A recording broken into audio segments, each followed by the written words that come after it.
It's the Tony Tone Show on Vintage Sound 93.1 FM on the MPW Digital TV Celebrity Hotline right now.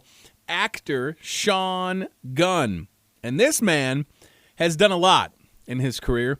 One of the things that we're going to talk about is the return of Gilmore Girls to Netflix. That kicks off on Friday. It's called Gilmore Girls, A Year in the Life. But he's also been in movies like Guardians of the Galaxy, and I believe he is going to be in the sequel, and that's exciting. So let me grab Sean Gunn, press this button. Sean Gunn, what's up, man? How are you doing? Good. I'm really good, and I'm super excited to talk to you. My name's Tony, and you're on the radio in the great state of Iowa right now. What's up, Iowa? Well, nice to talk to you, Tony. I can tell you this, Sean. You personally have a lot of fans in this state, and when I was telling some of my friends that I was going to talk to you, they were some of them were almost too excited. Like I was like, you need to settle down because now you're going to make me nervous. And I try and I think being nervous, Sean, is a good thing in my business. But I had one friend in particular that I will not name that was he was geeking out a lot. So you're making me nervous. There's no pressure on either of us as far as I'm concerned. Okay, I'm just going to do my best. Yes, please do. How are things, man? It's like a weird week. It's a short week. It's Thanksgiving. Before we talk about what we're going to promote, do you have big plans for the holiday or what? No, I don't really have big plans for the holiday. I'm actually in New York right now because I'm going to be on the Tonight Show tonight, which is insane. Holy cow.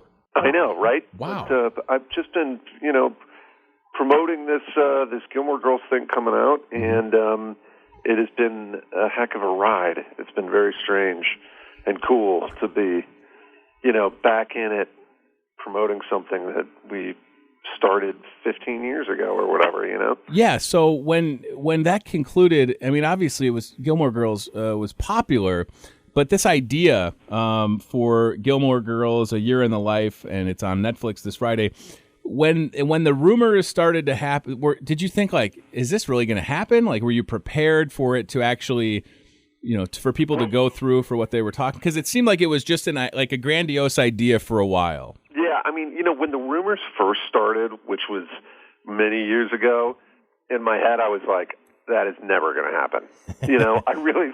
I really honestly thought that there was no way that it would ever come together. Mm-hmm. But then after, I think when Ed Herman died, it brought everybody back together a little bit. And the ATX festival in Austin, when everyone got together, I actually wasn't there, but I know the rest of the whole cast got together. And I think that actually being in one another's presence, everyone started to sort of be like, maybe this is possible. And then Amy and Dan, they decided to go ahead and pursue it, a year ago or so. But, for a long time I thought there's no way. Right.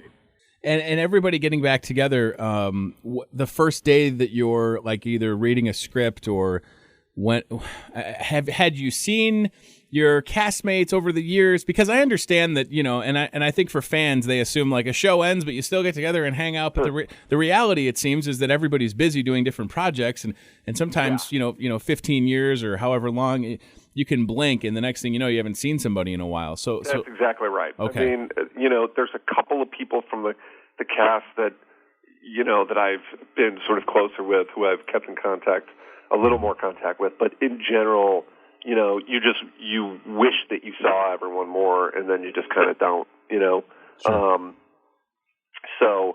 So no, I hadn't seen anyone,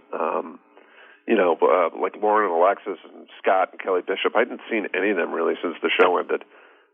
And everybody's a grown, you know what I mean? I think about myself, and that, I feel like I was 19 yesterday, and I'm 33 with 2 kids, and it's a tough thing to realize. So yeah, I mean, it had to be great to see everyone, and then the excitement level that has surrounded this, and these are fans, Sean, that are I don't know. I feel like Netflix might crash on Friday. It might. I know, it's bananas. It might not bananas. Be. It might not be able to handle. It really, it's sure. For some reason, Gilmore Girls fans, they have the same kind of fervor, that is usually reserved for sci-fi fantasy worlds, you know?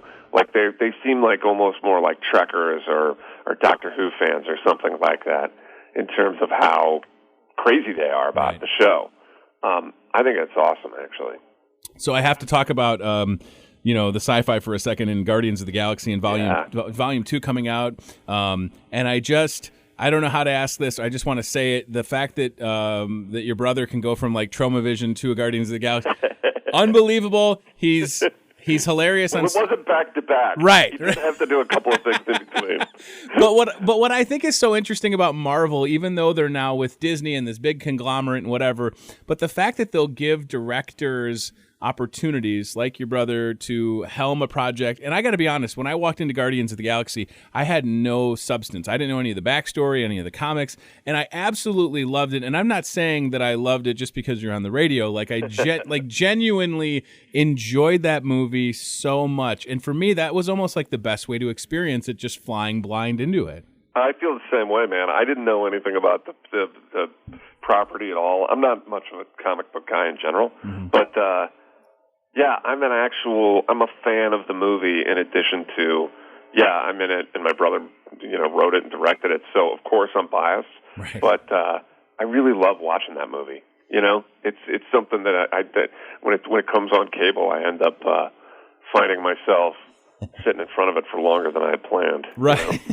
And not that there's anything wrong with that. And and I guess it's May of next year, Volume 2. Yeah, May 5th. Okay.